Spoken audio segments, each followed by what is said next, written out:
Good morning, everybody. It's Tuesday, July 7th, 2026, the first meeting of the new fiscal year. My name is Don Swanker. I'll go ahead and call the Jackson County Board of Supervisors meeting to order. To my left, I have Mike Steiner. Good morning. To my right, Nan Flegel. Good morning. Bjorn from IT, Lisa from the auditors. Good morning. And first up on the agenda is visitors and citizens. Is there anybody online, or there's nobody in the gallery today? So anybody online would like to address the board that's not listed on the agenda? Good morning. Good morning. This is Dan with Beckwith Roofing. All right, we're going to move on to you. You're first up on the agenda. Dan, go for it. Yes, sir. Been asked to attend the meeting to discuss the problem child roof at the fairgrounds when it becomes full of snow and ice. A couple circumstances where the snow has accumulated on the roof and it has done damage to the two-way vents that are specific to the roof system. They act as intake and exhaust fans or vents for high wind scenarios. So they're critical, in the they're critical in the technology of the Duralast system. Most of our roofs that we do are low slope, and usually these avalanches or snow slides don't cause much harm, if any, to the vent systems. Every once in a while we get a roof that has a little bit more slope to it, such as yours, and the weight of the snow and ice, when it finally decides to break free, sometimes it takes whatever's in its way with it. In this case, it's usually the caps of these vents pop off. There is a snow bar system that we installed when we did the initial installation that keeps the snow from avalanching, down over man doors and onto things down below. But for whatever reason, it's not protecting the vents. So I proposed a diverter, if you will, or a vent protector that installs on the high side of the vent and just acts as a wedge, allowing the snow and ice to divert around it. And I know there was questions about people had questions about why we didn't possibly propose this at the beginning, and I had a conversation with one of the members and explained, I'd say maybe 1 or 2% of all of our projects have ever really needed these diverters, and we usually don't find out until they've been put through the test with accumulating snow on the roofs. We don't have to do this very often, so it's typically not something that I recommend. It's more of a reactionary than precautionary, or it's just every roof is different in the way that it thaws. So that's what I know. Dan, this is Mike, one of the supervisors. So I guess, like you said, I would expect the experts to recommend something if it's in question. And if I understand it right, these vents have been damaged several times and repaired to the point where, well, we need to do something. We need to put something over it so it don't wreck it again. I see a lot of immoralities on the roof, on top of it, wrinkles, if you will, with the coating. It's I don't know. I guess, is it normal? Have you been by and take a actual visual of the roof? Yeah, I've been on the roof several times, before, during, and after installation. It isn't a coating; it's a single ply material that comes on a roll, and we stretch it. There are wrinkles that do. Particular roof is a little more visible than most of the roofs that we do. So, we try very hard to stretch that material as much as we can so it aesthetically looks, pleasing. It's performing. Its only downfall thus far has been the perfect storm, if you will, when we get a bunch of accumulating snow that sticks to the roof and then melts very quickly. And you're right, it has caused it did cause damage maybe the first winter after we installed it. And then I think we were in the clear. We didn't have it didn't have that perfect scenario for at least another year or more. And then again, I believe last winter, you guys suffered more damage to the vents. I don't remember if I offered these diverters after the first time it happened or not. Nevertheless, the second time it happened, this conversation did come up. And again, this isn't something that I normally like to try to upsell, or it's very reactionary. And unfortunately, with the roof slope like that and maybe the location, I don't know, the climate, occasionally we have to put these things on there to protect the ventilation so that we don't have to continuously come back with service calls. And I'm honestly, I think the first time it happened, I'm not even sure if we even charged, to come up and replace the caps. It was the secondary time that it actually had broken some vents off, to the point where it wasn't just the cap, it was half of the vent. So I believe there was a cost associated with that, but, I did present a proposal, and it does include some replacement of the vents that would need to be taken out of the quote because that work has already been done. Well, my name's Don Swanker, and I guess my only concern is when we did this roof, we paid extra for snow protection. And I guess we assumed that that's just part of it, but I think it was what, 30,000 roughly, if I remember right. $31,000 we paid for snow protection.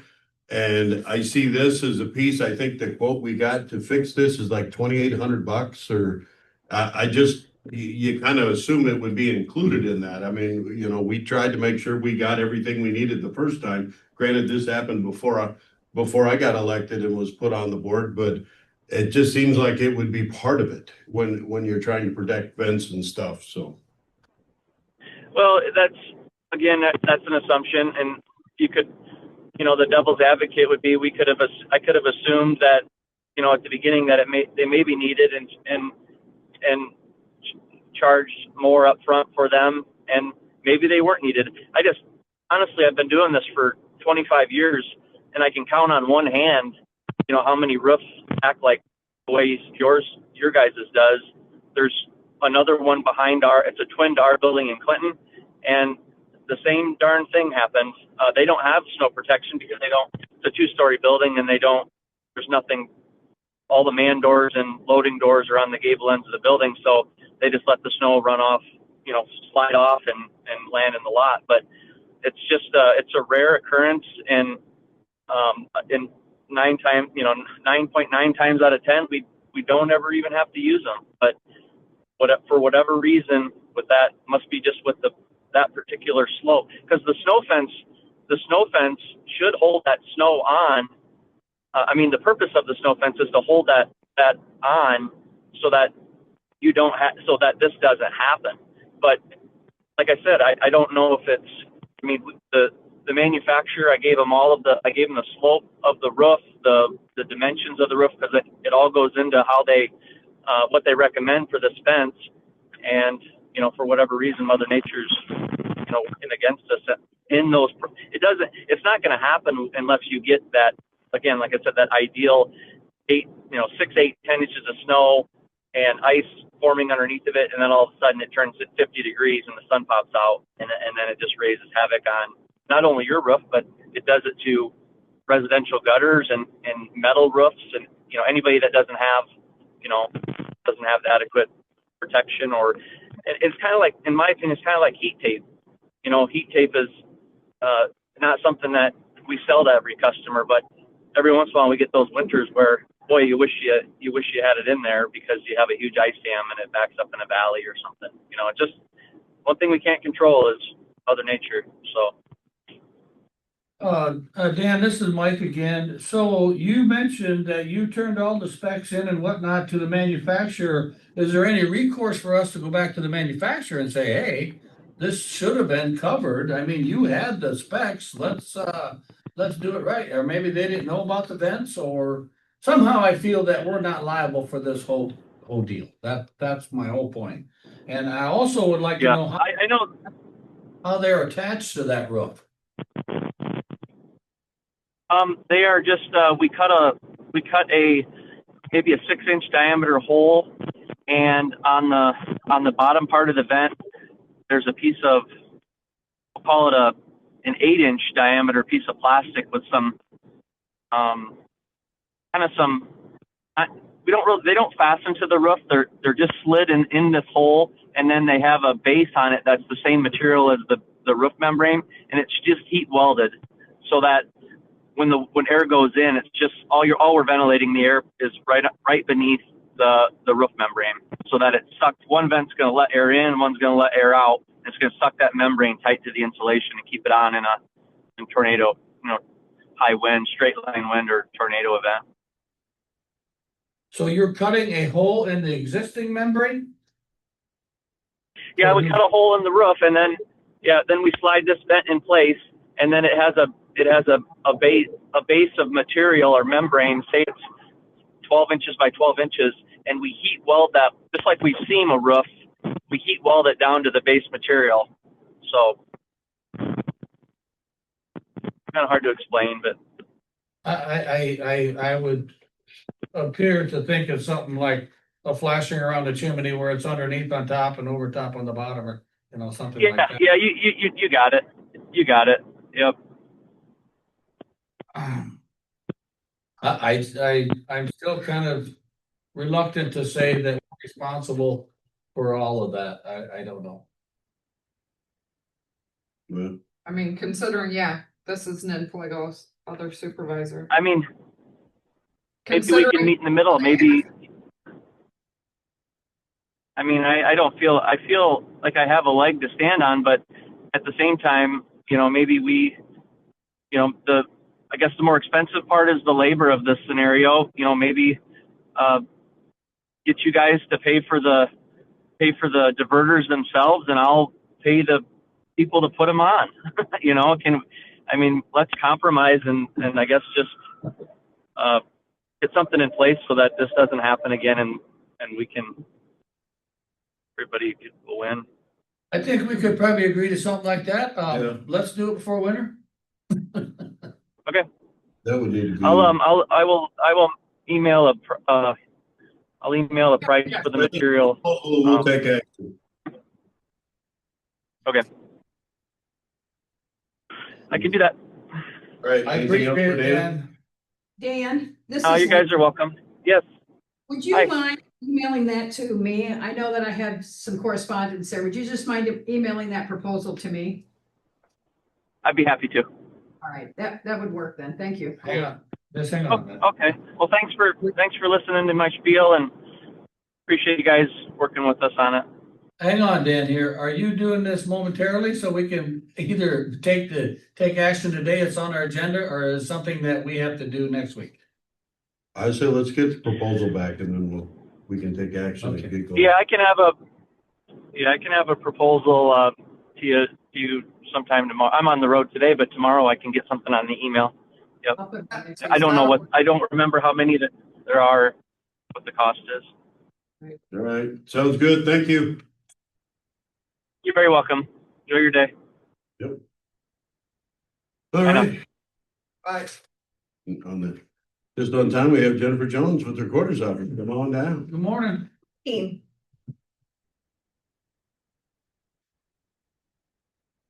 Good news, all good news, right? It's all good news. Running smooth. It's all good news. Yeah, it is. We've heard nothing about your shop, so that's amazing. No news is good news. Exactly. Say You sound that. like my mother. Mhm.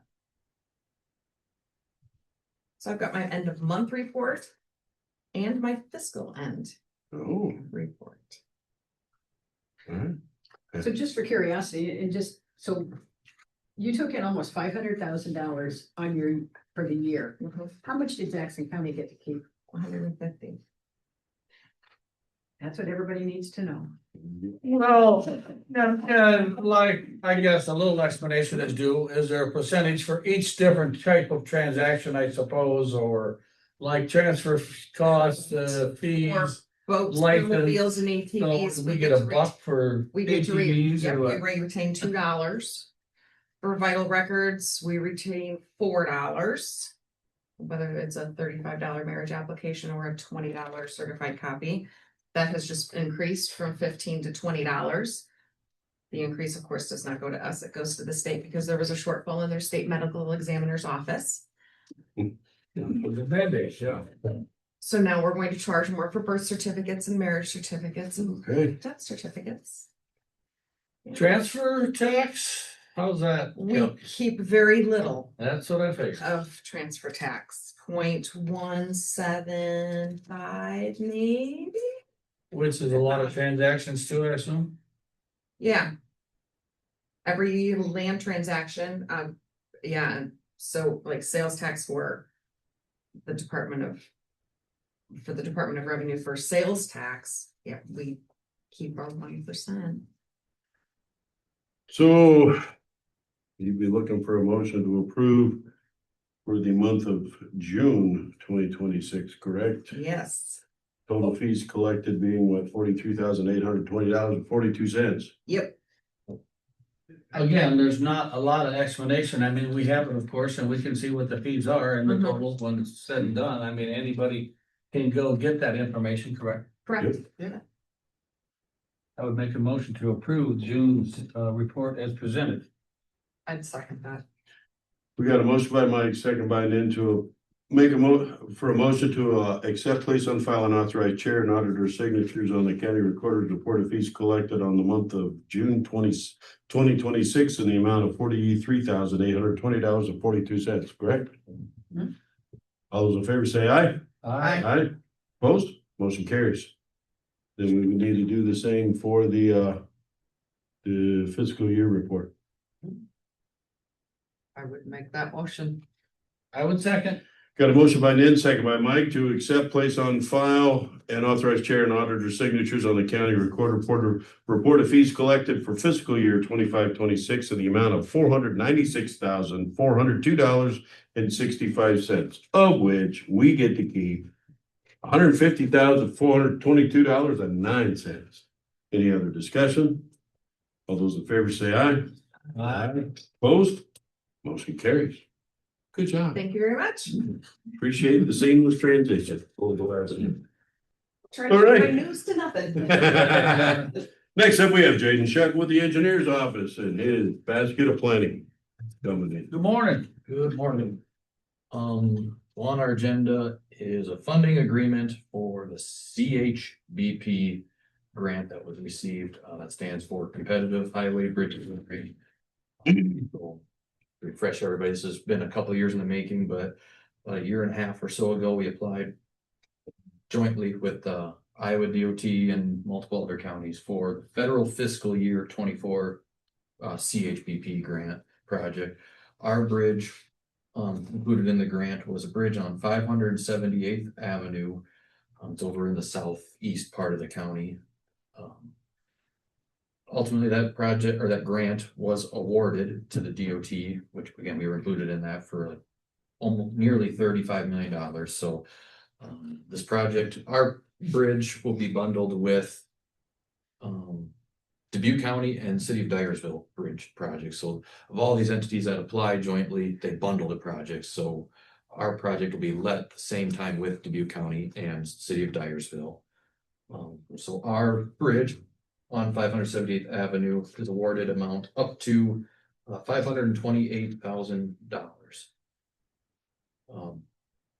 So that'll be huge because so we will have some the grant for this is 80-20. So 80% of it's covered by the grant up to 528 and then 20s on us as local dollars. But you know, if we were originally to replace that bridge in our program as our old day labor, we'd be spending more than what we would be having our 20% cost share in it. So, and by doing this, we're getting a concrete slab bridge out of it. So beefier bridge at a less cost. It's just a tremendous asset to us to have these on the platform and get them because, I mean, it's not basically a free bridge, but it's damn close. Pretty close.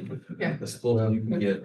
You just look at this and you know, letting for it in March 27 and some of the other projects we got, we're gonna be lots of new bridges coming down the pipe here. yeah, our staff will continue to be busy as they already are. Building the, hopefully this is kind of the norm, I'd like to hope. Yeah, no, I mean, it's been working great for you and your department and whatever you're doing there is, can't say enough about it. You need action on the. Looking for board, obviously board approval, but with board chair signature and county auditor signatures. I would make a motion to approve the funding agreement with the bridge replacement on 578th Avenue as awarded, as presented, I would second that. with signatures as required. We got motion by Mike, second by Nan to approve the funding agreement for the CHBP project for the 578th Avenue Bridge replacement and authorizing chair and auditor signatures. Any other discussion? All those in favor say aye. Aye. Aye. Opposed? Motion carries. And since we're on the topic of CHBP, this was for federal fiscal year 24. We are in the process right now. I know you three are aware, but I sent out a mass email yesterday to also supporters of the upcoming federal fiscal year 26 CHBP grant, and we will have two bridges in that application. One of them being the Moorhead River Bridge, and the second one being a bridge on, really doesn't have a name, but it's a bridge on 407th Avenue over Duck Creek, near the Dias Hill area, we call it, over just near Springbrook Highway Bridge is getting replaced right now. So those two projects, we have two bridge projects in that upcoming grant application, and as it's gearing right now, that the bundle will just be our two bridges in itself, so make it really easy as far as that goes, as far as project development plans and all that. But that application is due the end of July, so I don't know when it's submitted. I don't know how soon after Federal Highway will send out notices of who is awarded, who's not, but I guess here's another crack at us giving Moorhead, basically a long story short, public, we're giving another Moorhead Bridge another crack at a grant to try to get that thing replaced, because that bridge is obviously needed with repairs and closure. It's received here lately. Trying to do everything we can, and we're fortunate enough to have another bridge that met all the requirements, so I guess we have two bridges in that. On that note, you sent out an email asking about letters of support. Mm-hmm. So I just included you all that, but I sent it to multiple different entities for them to return back letter of support. Like, for example, I sent it to conservation and they have returned theirs already for us.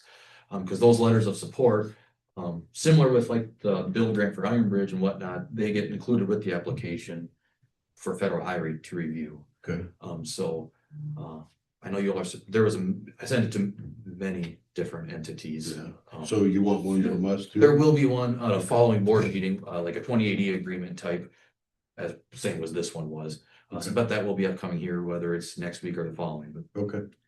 My question on that was, did you want us to also forward that email on to? no, Okay, No. so not businesses, not people in the area that would I mean, have some support for. if you want to, you feel free to. I mean, I reached out to, like, say, Farm Bureau already. Yeah. Our RPA or ECIA, Jackson County. I Economic assume Advisory. Farm Bureau and, because there's a lot of large livestock dealers out that way and So yes, business people that really use that bridge. And hopefully the incidents that happened over the last couple of years with that thing, obviously puts a red flag that it's not very safe. yeah. So yes, I guess feel free. It can't hurt to, if you think of many other entities that would be willing to send a letter of support and pass it on.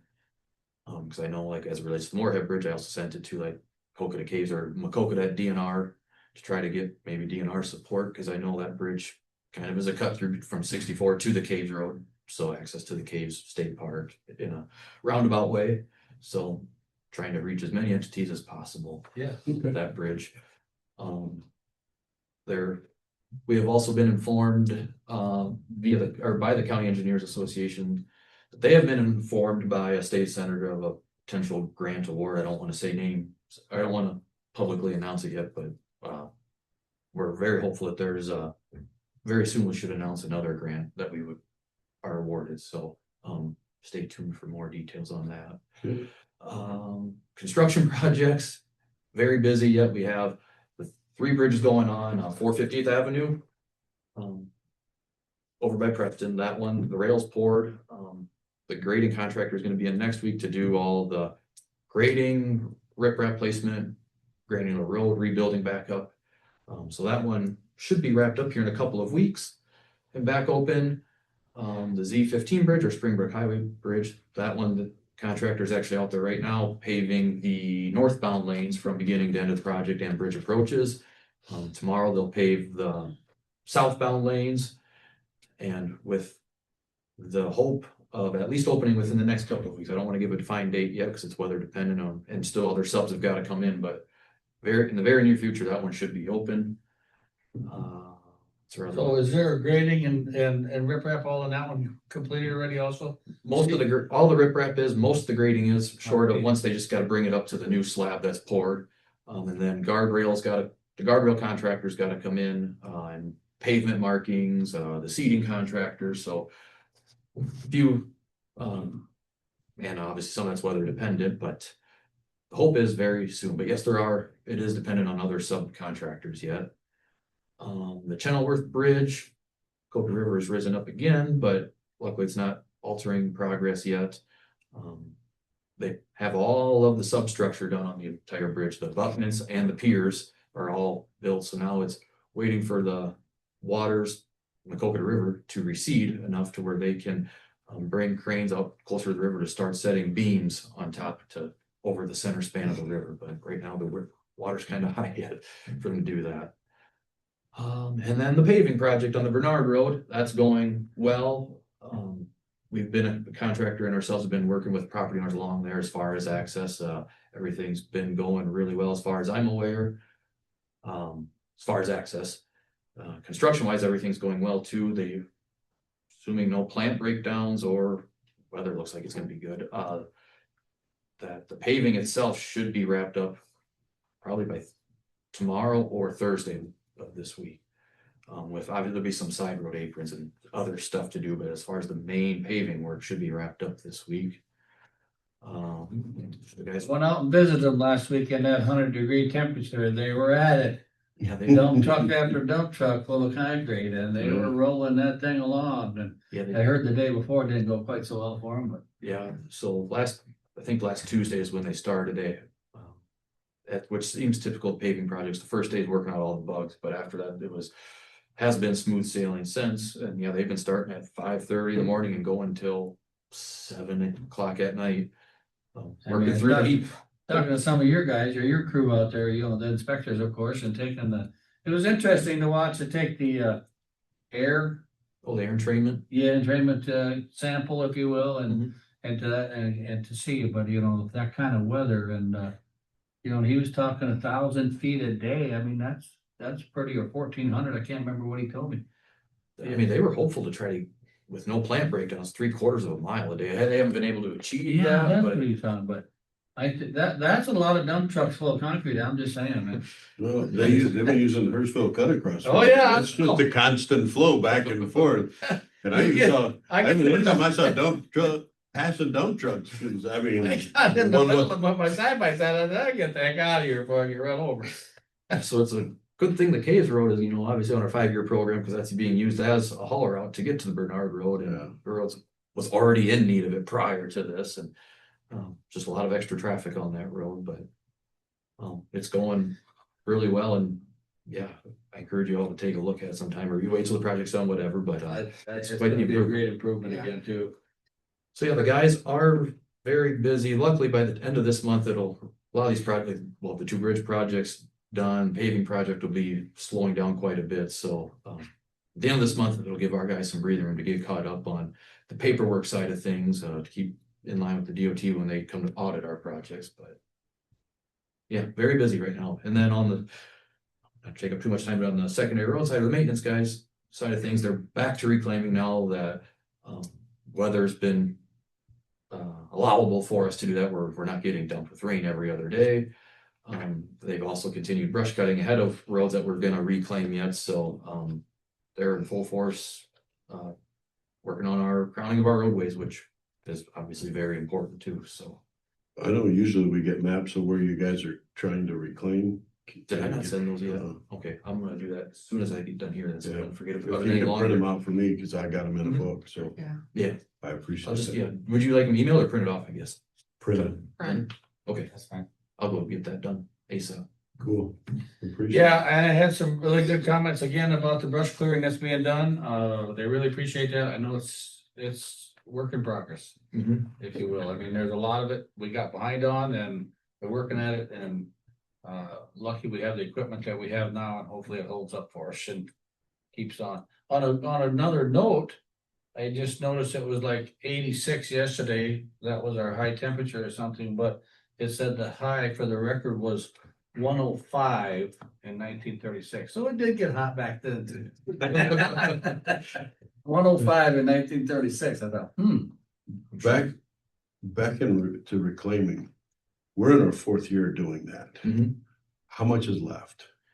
A full year or a half a year? It'd be a full year for sure, but it should be hopefully just limited to that, just another full year.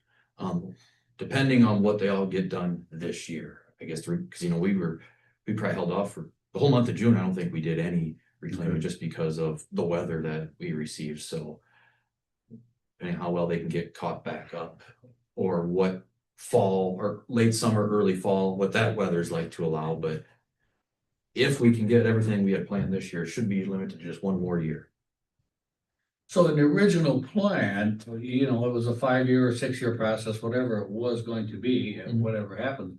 But again, then you continually just start over. Now, these roads that were done are in really nice shape, so it ain't like it's gonna be a major undertaking again to. No, it shouldn't be as aggressive as what this first round is, because all the guys have been doing really good at maintaining the roads that have been done. Because over time, in the winters, they will flatten the crown because that's where they typically V-pick to get rock exposed and whatnot. So we do expect to lose some crown, but then in the spring they come bring it back up.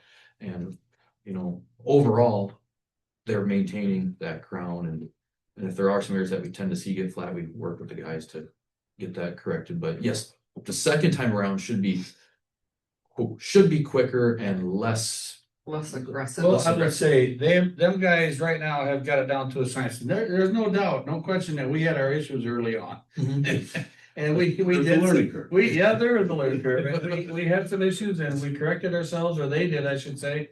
And tried different things and they've got it down to a science almost, yeah. They do. I'll be honest, I haven't really been keeping up with it as well. I know our superintendent's been keeping up to date with it, but I haven't. But You the just guys keep have applying for grants, that's what you. the guys deserve a lot of effort too, because it's really, they're the ones that are doing the magic, I guess, or making the effort happen. Right. So credit all the credit goes to them and the superintendent. I'm just the administrative part of that side of things. It's all the way around. You It's can being see, noted. you can see a noticeable improvement all over the county with the roadways and the visibility and all that kind of stuff. We'd love to continue it. Again, I still have a voice of concern about overloading our weed commissioner with everything we've been clearing. So at some point, we should look to make. Yeah, we need to keep them in communication because she's just a person one. Hopefully, I know we were talking, hopefully maybe they can get a summer help that can go with her or whatever, or we can just make sure we're working with her as best we can, because again, she's a one-person shop. She can only do so much. So the things we can do, and I know you guys have talked in the past, it just seems like we're firing on all cylinders as far as the brush clearing and all that kind of stuff. And, at some point when we get with the road, with the reclaiming, hopefully we start looking into the ditches to make sure they're flowing correctly and, whether you're brush clearing or reclaiming, to make sure, things are there or function, because, that's what we want to see. That's what we're paid to do, is make sure the roads are good. And now if we could just get them about 50 feet wide, like everybody wants, so they can fit their farm equipment down the road, we'll be happy. And Yeah. We'll take a lot more. It takes. We'd have to increase the route budget. Of the grader to blade a road, then Well, it's the trade-off, again, if we get caught up and get to it, then maybe it gives us an opportunity to, again, coordinate with the spraying of that, or custom, whatever is the best option, just like we did with the rock hauling. Obviously it was much quicker and economical and feasible for us. I noticed there's quite a bit of rock in the claims today. Yeah. Yeah, our claims in whole, or as a whole, is probably very large because Yeah. it's the new fiscal year, and with that, there's equipment that was budgeted for this fiscal year that we received early, but now it's coming due at the fiscal year. All of our contract rock, yes, that was planned and budgeted for this fiscal year was completed last fiscal year, but the billing is now coming due. So yes, there's a progress. Unfortunately, costs money Yeah. and a lot of it, but So, it's all budgeted, I guess. all right, anything else for Jaden? We appreciate it. sir. Thanks, Thank you Jaden. very Thank much. you. And last on the agenda is Lisa. Good morning. This Good morning, morning. I need a motion to approve the June 30th, 2026 meeting minutes as written by Auditor Smith and authorized publication in the official newspaper. I'd make that motion. I would second. Got a motion by Nan, second by Mike to approve the minutes of the June 30th, 2026 meeting as written by Auditor Smith and authorized publication in the official newspapers. Any other discussion? All those in favor say aye. Aye. Aye. Opposed? Motion carries. Motion to approve and authorize the auditor's office to issue warrants in the publication of the claims listing in the amount of $879,704.30. Motion to approve. I would second that. Got a motion by Mike, second by Nan to approve and authorize the auditor's office to issue warrants on the publication of the claims listing in the amount of $879,704.30. Of which there's about a $430,000 road grader and there's over $300,000 worth of rock in there. So those are the two big expenses and, but that's all just, to keep things, the forward progress going. So any other discussion? All those in favor say aye. Aye. Opposed? Motion carries. I need a motion to approve and authorize chair and auditor signatures on the agreement to provide professional consulting services between Jackson County and Cost Advisory Service, Inc. for fiscal years 26, 27, and 28 for an annual cost of $4,450. This is the company that we have used for many, many years to help us recoup some of this money. They're great people to work with, and that's a pretty minimal cost that we have. I would make a motion to approve and have the appropriate signatures. I would second. Got a motion by Nan, second by Mike to approve, authorize the chair and auditor signatures on the agreement to provide professional consulting services between Jackson County and Cost Advisory Services, Inc. for fiscal years 26, 27, and 28 for an annual cost of $4,450. Any other discussion? All those in favor say aye. Opposed? Motion carries. And I also have another fireworks permit. I need a motion to approve a fireworks permit to Great River Thresher at 99 Centennial Street, Miles on July 17th, 2026 at dusk with a rain date of July 18th, 2026 at dusk. So moved. I would second that. Got a motion by Mike, second by Nan to approve a fireworks permit for the Great River Threshers at 99 Centennial Street, 8 miles for July 17th, 2026 at dusk with a rain date of July 18th, 2026 at dusk. Any other discussion? All those in favor say aye. Aye. Opposed? Motion carries. That's all that I have for the board. All right, boards and commissions, do we have anything? 911 meeting last week, we had extensive discussion on several, talked about radios, of course, like we always do.